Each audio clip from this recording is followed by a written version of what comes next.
Hey, how's it going, everybody? Welcome to episode 9 of the Average Investors Podcast.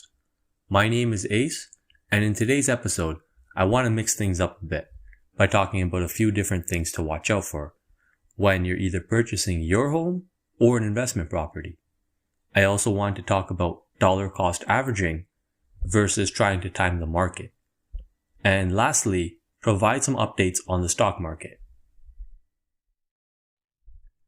Now, before we jump into anything, make sure to give a review if you're listening on Apple Podcasts, and make sure to follow and subscribe on all platforms. Thank you. Now let's get started with today's episode. Remember, everybody, investing takes time. It's a game of patience, and anything good takes time to build. But there is one trick to make fast and easy gains. It's simply cutting back on extra spending. Take time to look at your finances. That means your bank account, your credit card statements, and any student loans or any loans you may have. I want you to analyze all of these and see if there are any things that are such as frequent purchases that aren't necessary, such as coffee, buying food from outside. Perhaps you're driving a little too much. Look at all of these things and figure out ways where you can make cutbacks. Start riding a bike. Start putting your car in eco mode to save a little bit of bucks. And start buying groceries from places where the prices are a little lower, such as Walmart, instead of grocery stores such as Fortino's or Target. Even turning off the light when you're not in a room, or turning off the tap if you're not using the water. Saving money off of utilities each month will add up when it comes to the end of the year. This may not seem like a lot of savings for some people, but it all adds up when you look at it over a long period of time, such as a month or a year, especially when you take it all into consideration. Once you add up all those extra purchases that you make, such as your Starbucks or that extra bit that you're spending on gas or those subscriptions that you're not really using, and all those kind of things. Once you add all that up, put that savings immediately to work by paying off any high interest loans, such as your credit cards, and then work your way down to any loans over 5%. This is going to take some discipline to do, and I know it's going to be tempting to buy something now that you have that extra money. But just don't do it. Stay dormant inside your house and only go to work if that's what it's going to take. I say this because those high interest debts are going to make it tough to build wealth, because you're essentially giving away money for interest payments. You're pretty much losing money for no reason. So do your best to pay off those debts, and you will feel absolutely relieved after they're gone. You'll have more money moving forward to invest, and it will help you reach your financial goals sooner. You'll be able to have a nice emergency fund in case of any situations, such as an emergency car repair or house repair. You'll feel a lot better with that weight off your shoulders. Now, to tell you guys about my own experience with debt, I remember back when I was in university, I had about $2,000 in credit card debt. And that was really just because I was a full-time student and I was working full-time at the same time. And these student loans weren't covering my full tuition. In fact, they were covering roughly half. So it was pretty tough each semester because I never took a semester off to make all that money to be able to pay for my classes. And I remember having that debt sit on me, and it was really tough, especially when you're going to go top up your transit card, or you got to go pay for a tank of gas, and you're really wondering, hey, I'm not getting paid till this Friday. I don't have that much money on me. So it's a tough place. But as soon as I finished school, I started working full-time in my career, and I chipped at that debt first thing. That was the very first thing I wanted to do because I knew how heavy it weighed on me, and I knew how tough it was. And once it was gone, I felt so relieved. And I want to let you guys know that it may not seem like a lot. You may be in a worse place, or you might be in a better place, but try your hardest. I know it seems like it's never ending, but do your best. I promise you, you will get out of it if you really apply yourself. Figure out ways to make extra money if you have to. Figure out ways to cut back and do what you need to, and good luck. Now, let's move on to the first topic of today, where we're going to talk about a few things when buying either your home or an investment property. The first is arguably one of the biggest, especially in today's real estate market, where properties are fetching way more than the asking price. And that's happening because of blind bidding. Now, blind bidding, for those that don't know, and I'm sure a lot of you don't know what this is, and it's pretty much when you're trying to buy a property and competing against other buyers for it by putting in an offer without knowing the other bidders' offers. This is essentially a lack of transparency of the highest offer on the property. To put this in simple terms, imagine you want to buy a house and it's listed for $100,000. So you say, hey, I really want this house. Let's do 110. But you get beat by an offer of $170,000. Now, you didn't know this offer was there until the property was sold. This is essentially blind bidding. You have to sort of guess the price and hope your offer goes through. For a long time, this hasn't really been a big issue, but now with the inventory shortage that we are seeing, it's becoming a massive issue. The thing is that real estate agents, which are putting these offers through, aren't really being transparent either. Now, I'm not saying everyone, but a lot of them are telling their clients overvalued estimates, which is why individuals are bidding so high. Take, for example, the house example I just gave you guys, where the $100,000 house that you bid $110 on and eventually sold for $170,000. Let's say your real estate agent advised you that this house was going for $180,000.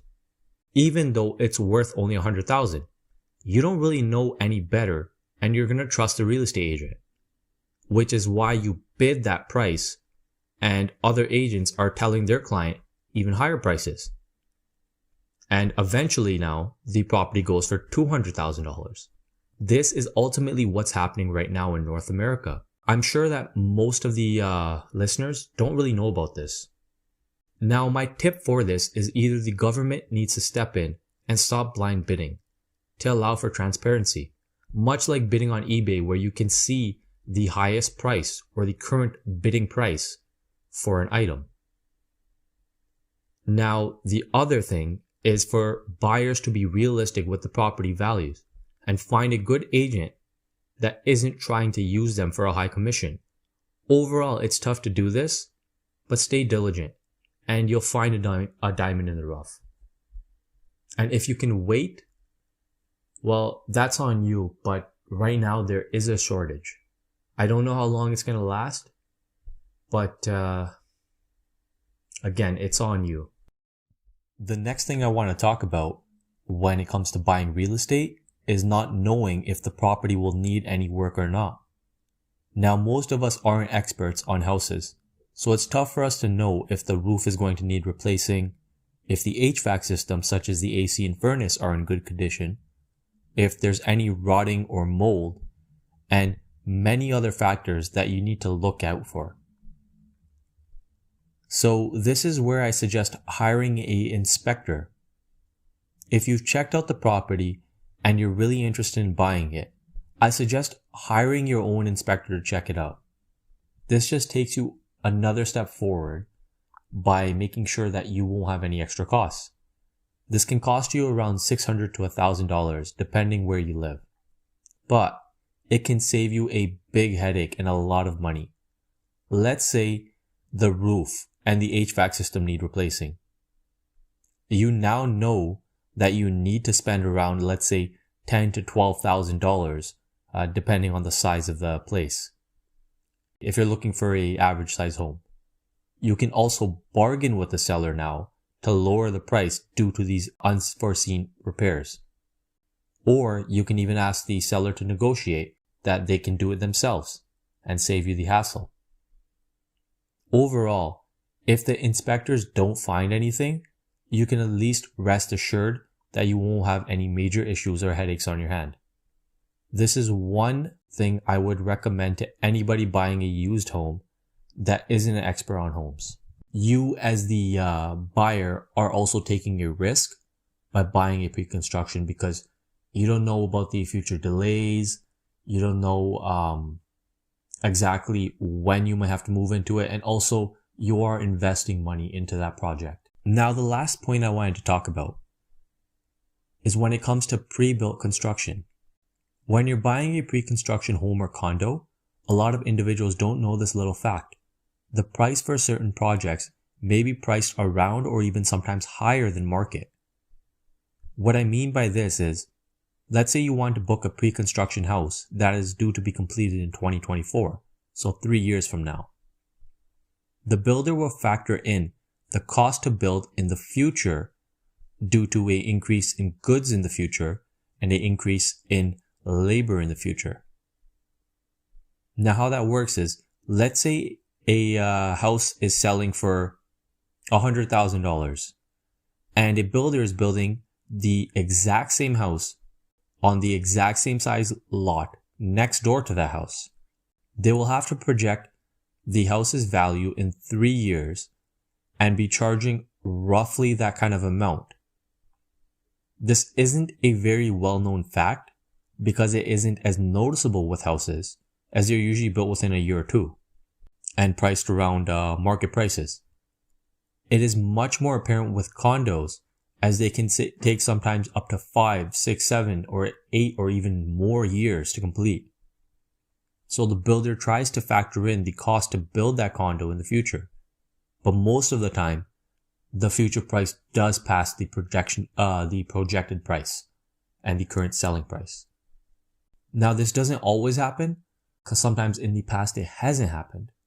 But majority of the time when you buy a pre-construction, by the time it's done, the value would have gone up. And this is usually because to complete either your condo or your house. Now, this is a good way to sometimes buy into a project where the builder doesn't project as much of an increase as you can take advantage of a rising market. But beware, as the opposite can just happen as well.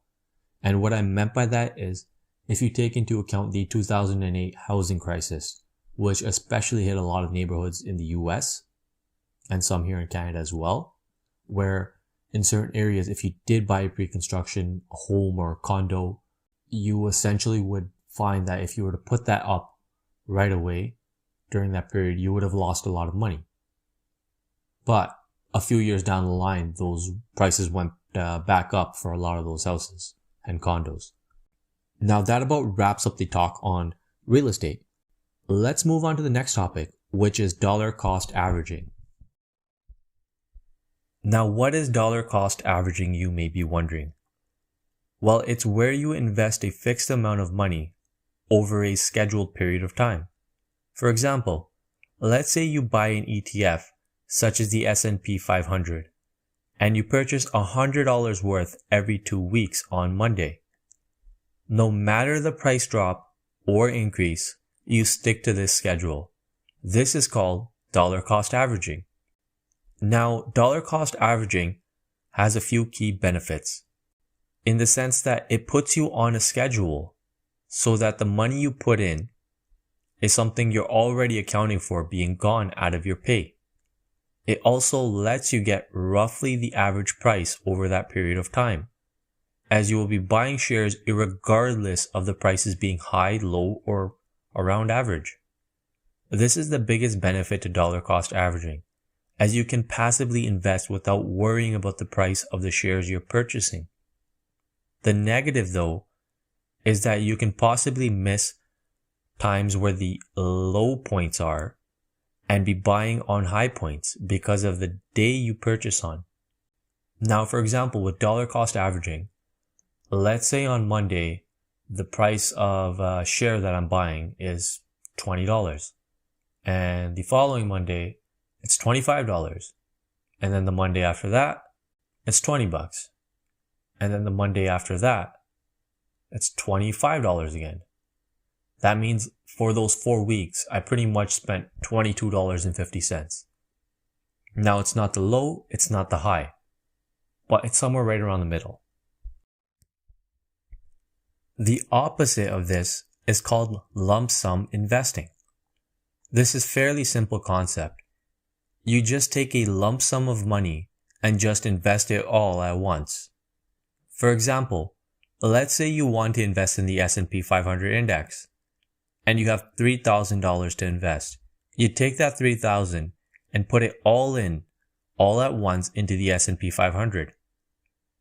The benefit of this is that you can try to time a low point in the market to make your entry.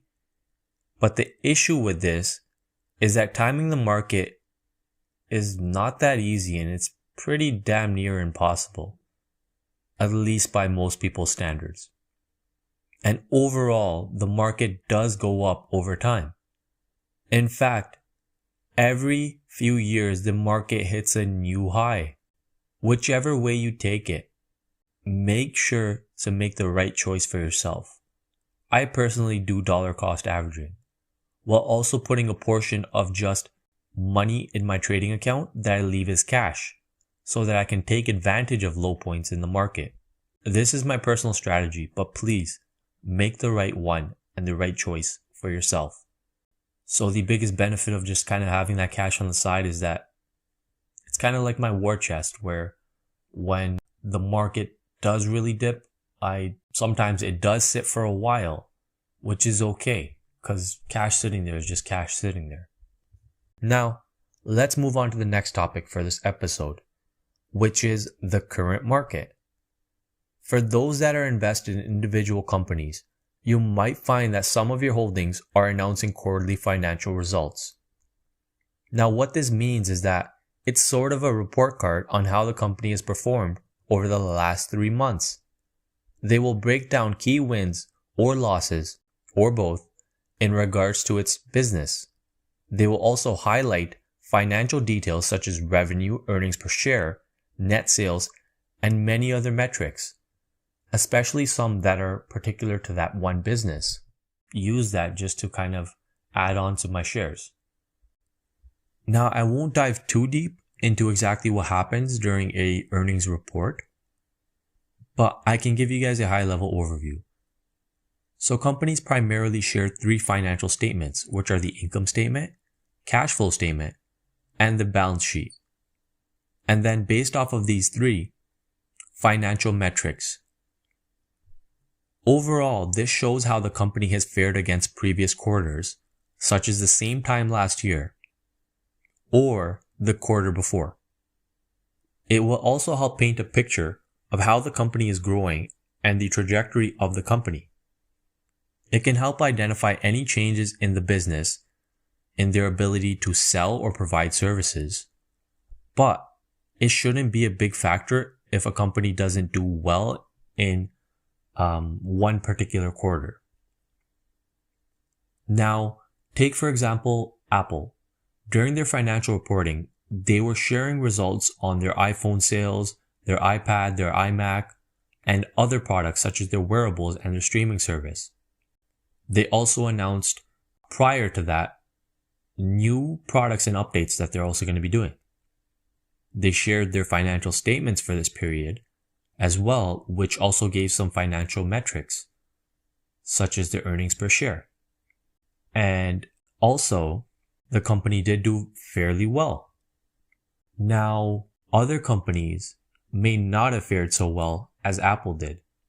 But the reason why I don't want you guys to panic if a company that you hold may not be doing well over a particular quarter, but in previous quarters and over time has done very well, is because businesses don't change that fast. So businesses, especially when I say to ignore noise that day-to-day noise, is because businesses won't really change overnight or even in 3 months. Businesses take many years to grow and to build, and they won't go down that easy. And there's going to be volatility, so be aware of that. And if you do your research, trust your research. Now, make sure to also keep up with these earnings. You don't have to go too deep into them, but they will give you an idea of how your pick is doing.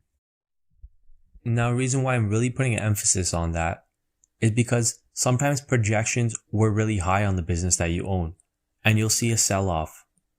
But if the business really hasn't changed and is still fundamentally great, just don't sell it. Hold it. If you have to, reassess it, but don't make any rash decisions. Now, that about concludes today's episode. Thank you guys so much for listening. Make sure to send any questions to the email that's going to be linked into the show description. And also make sure to drop a review on Apple Podcasts and subscribe and follow on whatever streaming service that you're listening to. Now, thank you guys so much, and I'll catch you next time.